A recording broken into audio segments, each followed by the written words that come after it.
وهدى ورحمة للمؤمنين۔ اعوذ باللہ من الشیطان الرجیم، بسم اللہ الرحمن الرحیم۔ آیت نمبر 56 آج پڑھیں گے۔ پچھلی آیات میں حضرت ابراہیم علیہ السلام کی اولاد کی بات ہو رہی تھی کہ اللہ نے حضرت ابراہیم علیہ السلام کی اولاد کو بہت فضیلت دی، عزت دی، بلند مرتبے دیے، بہت ہائی پیڈسٹل پہ بٹھایا گیا۔ کیونکہ اللہ تعالیٰ حضرت ابراہیم علیہ السلام سے بہت محبت کرتے ہیں۔ قرآن میں اللہ تعالیٰ ان کو اپنا دوست کہتے ہیں۔ تو ان کی اولاد کو چنا گیا، ان کو فضیلت دی گئی۔ اللہ کہتے ہیں جہان والوں پر فضیلت دی ان کو۔ اللہ نے احسان کیا اس قوم پر، لیکن انہوں نے کیا کیا؟ آپ سوچیں ذرا کہ اگر کوئی آپ پر احسان کرتا ہے تو آپ اس کا بدلہ کیسے دیتے ہیں؟ احسان کا بدلہ سوائے احسان کے اور کیسے دیا جا سکتا ہے؟ لیکن اس قوم نے مسلسل اللہ تعالیٰ کی نافرمانی کی۔ اللہ تعالیٰ نے ان میں اپنے پیغمبر بھیجے، کتابیں بھیجیں، پیغمبروں کو یہ قتل کر دیتے تھے اور اللہ کی بات کو، اللہ کے کلام کو یہ بدل دیتے تھے۔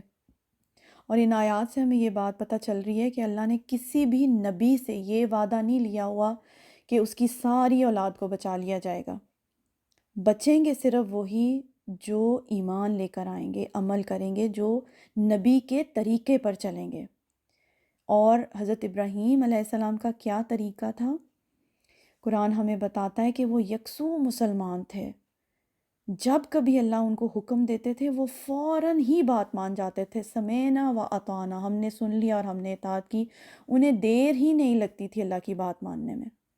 اور ہم بھی سوچیں کہ جب ہمارے سامنے اللہ تعالیٰ کی کوئی بات آتی ہے، کوئی حکم آتا ہے، تو ہم کیسے جواب دیتے ہیں اللہ تعالیٰ کو؟ کتنی جلدی ہم بات مان جاتے ہیں، چاہے وہ حکم اللہ کا چھوٹا ہو چاہے بڑا ہو۔ ہمارا کیا رسپانس ہوتا ہے؟ کیونکہ ہم بھی اس غلط فہمی میں نہ رہیں کہ ہم امت محمد صلی اللہ علیہ وآلہ وسلم میں سے ہیں، تو حضرت محمد صلی اللہ علیہ وسلم جو ہیں ہمیں چھڑا لیں گے جہنم سے، ہمارے گناہوں کو معاف کروا لیں گے۔ ہم پر بھی اللہ نے بہت بڑا احسان کیا ہے، اور اتنا بڑا یہی احسان ہے اللہ کا کہ ہم سب بائی برتھ مسلمان ہیں، ہم مسلمان گھرانوں میں پیدا ہوئے ہیں، ہمارے ہاتھوں میں قرآن ہے۔ اس سے بڑا اللہ کا کیا احسان ہوگا ہم سب پر؟ تو سوچنے کا مقام ہے کہ ہم کتنا وقت اس کتاب کو دیتے ہیں اور کتنی بات ہم مانتے ہیں اللہ تعالیٰ کی۔ اور جب کبھی ہم اللہ کی بات کو نہ کر رہے ہوتے ہیں، یا جب کبھی ہمارے سامنے اللہ کا کوئی حکم آتا ہے، ہم پڑھتے ہیں کتاب میں، صبح شام پڑھتے ہیں ہم اللہ کی آیات کو، اور ہم یہ سوچتے ہیں کہ نہیں یہ حکم تو بہت مشکل ہے ہمارے لیے، تو ہم اللہ تعالیٰ کی بات سے کفر کر رہے ہوتے ہیں۔ اس آیت میں اللہ کہہ رہے ہیں ان الذین کفروا، بے شک وہ لوگ جنہوں نے کفر کیا، یعنی انکار کر دیا، بھی آیاتنا، ہماری آیات کے ساتھ، سوف نصلیہم نارا، ان قریب ہم داخل کریں گے ان کو آگ میں۔ یہ جہنم کی آگ کی بات ہو رہی ہے۔ کلما، جب کبھی، نضجت، پک جائیں گی، جلودہم، کھالیں ان کی، بدلناہم جلودا غیرہا، تبدیل کر دیں گے ہم ان کی کھالیں ان کے علاوہ، لیذوقوا العذاب، تاکہ وہ چکھتے رہیں عذاب کو۔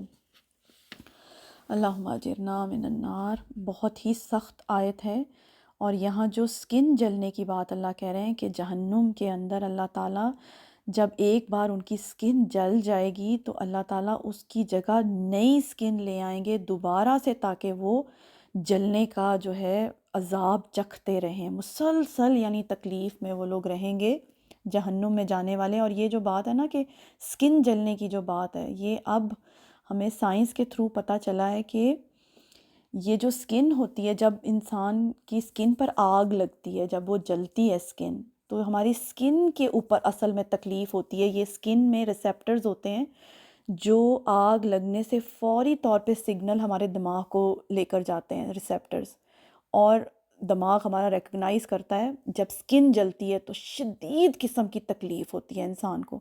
اور جب سکن اوپر سے جل جاتی ہے، مسلز تک وہ آگ پہنچتی ہے نا، تو سگنل جانے بند ہو جاتے ہیں، کیونکہ وہ جو ریسیپٹرز کی نروز ہیں وہ مکمل طور پہ جل چکی ہوتی ہیں، تو پھر جو سگنل ہے وہ برین کو نہیں جاتا، تو پھر پین نہیں محسوس ہوتی۔